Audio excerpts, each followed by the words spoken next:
이 프로그램은 월산병원 제공입니다.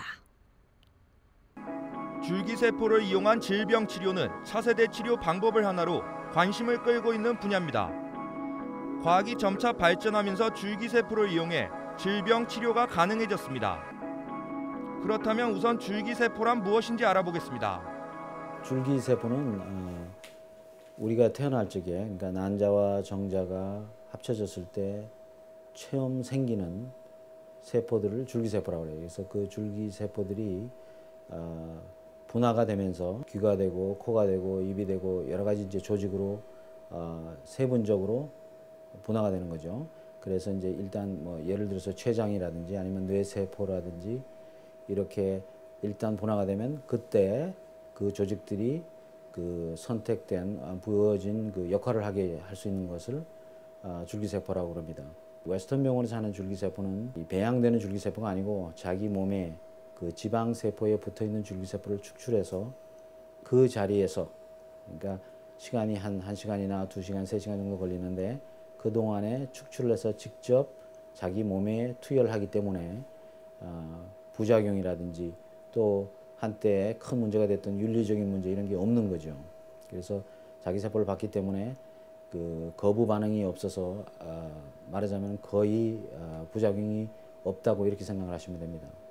줄기세포 치료법 연구는 크게 3가지로 나누어 진행됩니다. 실험관 아기 시술 뒤 버려지는 냉동 배아를 이용해 만들어지는 배아 줄기세포 연구, 그리고 아기의 탯줄 혈액인 제대혈에서 뽑아낸 성체 줄기세포를 이용한 치료법이 있습니다. 마지막으로 환자 자신을 몸에서 뽑아낸 자가성 줄기세포 치료법입니다. 당뇨병이나 폐질환, 신경조직의 질환 등은 원인 치료, 즉 근본적인 치료가 상당히 어렵습니다. 하지만 자가 줄기세포 치료를 통하면 쉽게 치료가 가능하다고 의학계는 강조합니다. 이 방법이 다른 치료 방법과 다른 점은 자가 줄기세포는 자가 수혈과 방법이 유사하다고 말할 수 있습니다. 예를 들면 줄기세포 치료 방법은 관절약으로 관절의 염증을 줄여 통증이나 붓기를 개선시키는 방법과는 큰 차이가 있습니다. 줄기세포 치료법은 손상된 조직 주위의 줄기세포를 신호를 통해 불러들여 자연적으로 재생하려는 경향을 이용하여 자신의 몸에서 채취된 줄기세포를 주입하면 병든 조직들이 대치, 치유할 수 있습니다. 그렇다면 줄기세포를 이용해 치료할 수 있는 병의 종류가 어떤 것들이 있는지 알아보겠습니다. 많이 사용되는 부분이 2가지 분야입니다. 첫째는 그 미용, 그러니까 피부, 손상된 피부라든지 노화 현상을 겪고 있는 피부를 줄기세포를 넣어주면서 새롭게 만들어주는 이런 역할이 지금 굉장히 왕성하고요. 2번째는 관절염, 그러니까 퇴화되거나 손상된 관절 또는 인대, 상처를 입은 인대, 다친 인대를 다시 새 조직으로 만들어주는 이런 방법이 가장 왕성합니다.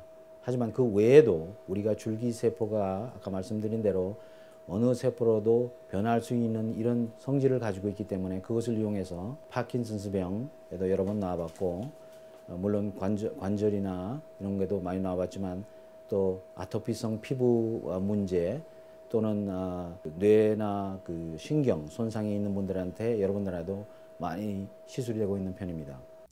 벌써 국내에서는 많은 줄기세포 치료 연구기관에서 시신경 치료, 신부전증 등에서 상당히 좋은 결과를 낳았다고 발표되고 있습니다. 이 방법이 원래 원천적인 방법이고 부작용이 적기 때문에 제 생각에는 이득이 훨씬 많다고 생각을 합니다. 그래서 무슨 병이라도 근본적으로 임시방편이 아닌 근본적으로 살아있는 줄기세포를 몸에 받고 싶어 하시니까 제 생각에는 그렇게 하는 것이 아주 경제적이면서 결국 나중에는 후유증이라든지 부작용이라든지 이런 것이 적기 때문에 이득을 많이 본다고 생각을 하시니까 아마 많은 분들이 이용하시면 자기 건강을 지키는데 상당히 도움을 되리라고 믿습니다. 하지만 줄기세포를 통한 치료는 상당한 의료기술이 요구돼 전문가를 만나 상담하는 것이 가장 중요합니다. 지금까지 위클리 건강이었습니다.